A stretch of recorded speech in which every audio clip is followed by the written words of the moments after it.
Olá, Doramas, tudo bom? Hoje vamos trazer mais verdades sobre um dos doramas mais amados do Brasil. Então, se você já quer ouvir mais sobre a lenda Um Luxo de Sonhar, já deixa o like e vem depois da vinheta.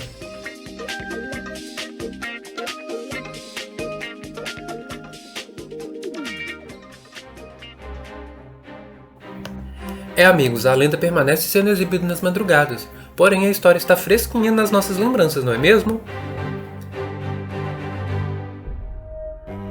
Quantos de nós não ficaram com raiva de certas cenas que aconteceram nessa história? Pois é, aqui mesmo no canal tem diversos comentários sobre, por exemplo, os vilões que ficaram sem lição.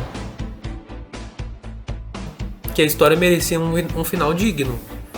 A Tia Malvada, por exemplo, ela foi aquela que continuou a sua vida normalmente depois de roubar, enganar, humilhar e tramar contra a Julie 1. A própria Julie 2, conhecida também como Kyun-hee, que fugiu e não recebeu nenhuma punição pelos crimes que ela cometeu.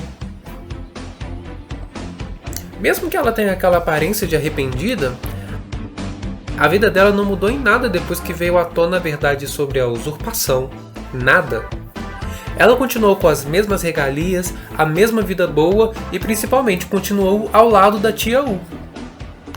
Passa pra gente aquele dissabor que às vezes o crime compensa, não é mesmo? Outra coisa também que não ficou bem explicada na história foi a trama do diretor Choi. Ele foi condenado por ser responsável pelo ataque cardíaco do presidente? Não, isso sequer foi citado na história. Inclusive, esse ataque levou o presidente da Shinhwa à morte. Além disso, nós não sabemos como foi o processo de judicialização e qual foi o fim que ele tomou, por conta dos desvios da empresa.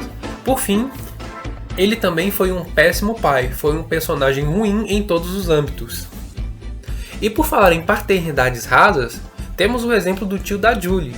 Ele foi um dos mais bananas de todos os tempos para aquela história e talvez de todos os doramas. Ele poderia desde o princípio ter evitado muita coisa naquela novela, mas ele não fez nada além de produzir bolsas. Nada. A única coisa de destaque que ele fez na novela foi cuidar da Julie. Mas acabou que no final ele não cuidou bem nem dos próprios filhos.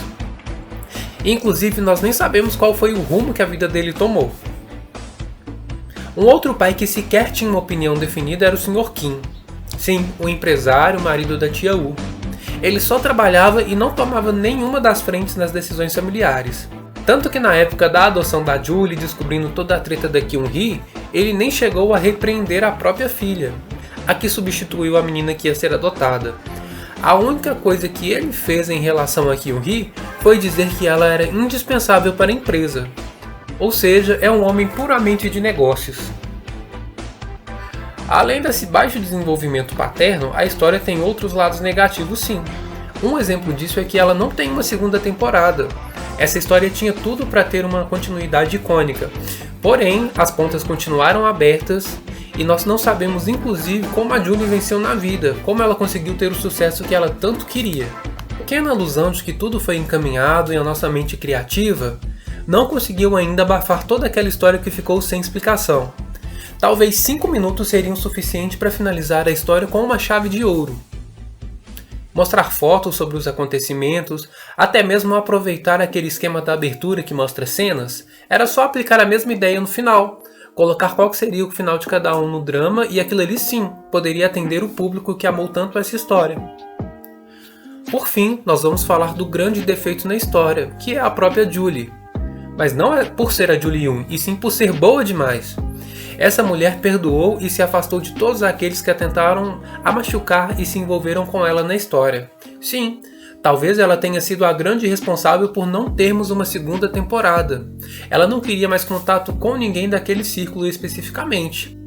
Ela poderia ter colocado um ponto final no momento que quisesse naquela história. Eu tive uma oferta oficial para trabalhar aqui. É uma pena te encontrar assim no meu primeiro dia de trabalho, mas vendo você desse jeito, eu acho que tudo isso vai ser muito divertido. Nós não sabemos nem como foi o relacionamento dela com o Jin depois disso, mas ela preferiu que simplesmente excluir as pessoas e começar uma vida nova. Ela perdeu muita coisa, sim, ela perdeu muita coisa por ser boa demais e dar uma chance para todos, decidir mudar a sua vida em prol de outras pessoas. Talvez se soubéssemos como foi que ela alcançou o sucesso, entenderíamos e ficaríamos mais felizes pela nossa protagonista e por todas as escolhas que ela fez. E é isso, pessoal. Nós amamos sim a lenda, mas não deixamos de reconhecer que ela está cheia de falhas. E vocês? O que mais deixou você abismado nessa história? Comenta aqui embaixo pra gente e não se esqueça de ativar o sininho. Em breve vocês também vão ser notificados de bons dramas. Até a próxima, pessoal, e tchau!